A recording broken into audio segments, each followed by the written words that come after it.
Yes, All sir. right. So with that, Todd, take it away. What's going on with the numbers? This is a great market. It really is right here in the Greater Phoenix metropolitan area. We're going to have our month-end slides probably midweek, worst case the end of the week, and it's real important because we're going to go into 2026. We're already into the end of the first quarter, but what is really happening and what are the things that are misunderstood about what's happening? That's my favorite point of everything. You can take the same set of numbers and come at it from multiple angles, but what's really happening, and it's not being said. So take a look and be on the lookout for the month-end stats. So 81 days on market this past week, a 4.44 months supply, 22.51 absorption rate. The average list price this past week at $791,717. Average sale price this past week, $659,403. And our list price to sale price retention this past week at 97.44. Active inventory dropped. There's your first sign, 25,962 units. Pending is sitting at 4,711. And closed units for the month of February, we still have today and possibly tomorrow to include in those month-end numbers. That's what escrow's trying to obviously get done today and tomorrow.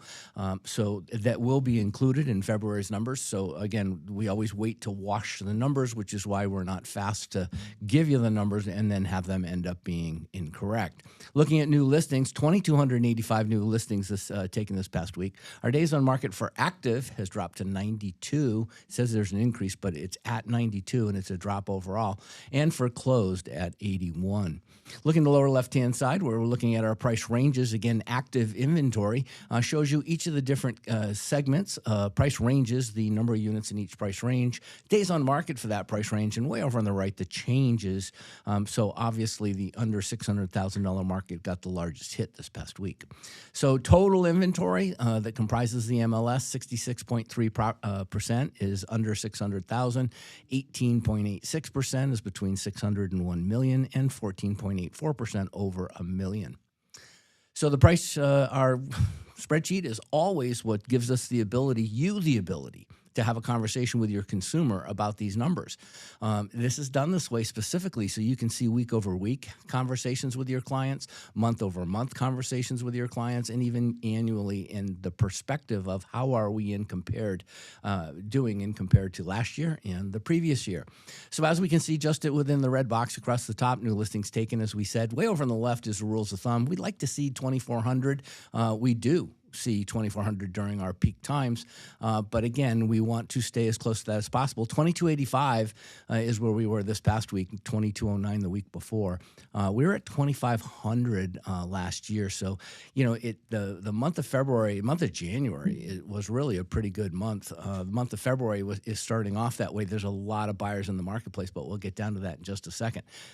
Active inventories at 25,962 dropped just a little bit. We were at 24,688. That was only so over the last couple of years, you've seen this go from 33% more inventory, 42% more inventory than the year before. Well, now we're in the new year, which means last year's the newer comparison year, and it was only a 5% difference. So what is this saying? This is now talking about stability of your listings in the industry.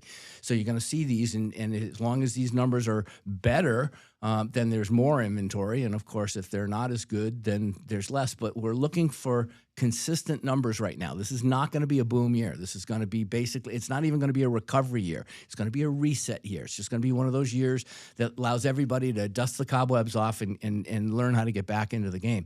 25,962 is the active, 677 of those in the coming soon category. 19,182 single-family non-distressed.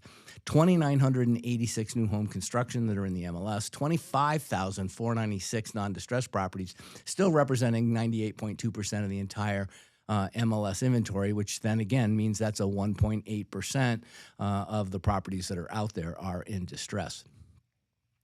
Looking at pending, we're at 4711. We were at 4716 last week. That's why it's yellow. It's kind of still there. 4211 last year. What are we seeing? 500 more buyers in the marketplace right now in the month of you'll see January's to the right. But there's more buyers in the month of February right now in the marketplace, about 500 more than there was in February last year. People are starting to engage. There's a lot of reasons why they're doing that. Taking a look at closed inventory again for the month of February, uncleaned, unwashed. These are just what was just straight out of the MLS before month end has actually occurred. You're sitting at 58.44 in comparison to 58.91 last year. Again, 1% variance on those numbers. Again, stability. That's what we're looking for. We're looking for stability. We're going to get to affordability, but we need to get to stability first. Taking a look at month supply, we're at a 4.44. That's dropped. We were at 5.17, as high as 5.5, 5.6 in the month of January. So what this means is, well, your sign is inventory is starting to decline. We'll see what happens. If this slides lower than 4, it's going to be a different game. Right now, it is a buyer's market, and it'll probably be that way, we're anticipating, throughout at least the first half of 2026. But again, inventory is really going to be the key. And then it's going to be price. There's not going to be any more price pressures on properties as far as economically. What will happen is going to be your supply and demand pricing is going to happen. So in order to make your home sell versus your neighbor's house sell, you're probably going to have to, be willing to be competitive, a little more competitive than might normally be in the typical marketplace. Average list price this past week was $791, as we said, but the median sale price was $459.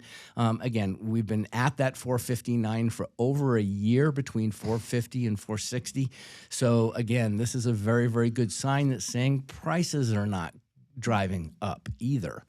Last couple of numbers here is our days on market is getting much more competitive. We're starting to have it drop back down into the 80s again, and if we can get it down back into the 70s, that's going to be a good thing. 70 days on market is really what we want to see. And then, of course, the last number is the sale price, probably the most important, other than the number of buyers and listings, of course. This is probably one of the most important numbers on the page, because this is your guiding light. This is the steering of your ship, your autopilot. So in other words, 97.8 over the last 5 years, 97.8% has been the historical average. That means that the average property over time, whether it's 1 month, 1 year, 6 months, whatever time period you want, in the last 5 years, it's been averaging about a 2.2% negotiation. And this is not from the original list price. This is from the list price at the time the seller accepted the final offer. So in essence, 97.8 is a pretty strong number. It's been that way for quite some time. We're at 97.44 right now, which basically means the average seller did similarly give up about 2.5% off the list price at the time they accepted the offer that went into escrow. We were at 97.5 the week before, but if you look at last year, not 2 years ago, because we were at 98%, we were really high on those numbers because, again, it was a seller's market back in 24. Well, 25 was not. So what you're looking at, this is going to be an important number, because not only is it going to determine the price that you put on your offer as you're packaging your buyer, but it's also going to be, you're going to go look at the concessions tab as well, and you're going to see just in that neighborhood at the time you're writing the offer, what were the concessions the sellers offered, and what was the list price to sell price retention on that same home. And that'll tell you whether the market is in a little bit of a distress, that particular community, maybe that particular home, but it identifies what the room that you have. If you just write a low offer, shame on you. That's just, you're really not using your real estate acumen. You're just throwing a number out there to see if it'll stick. So use some tools, and those tools will make you a better and more sophisticated realtor. I appreciate it.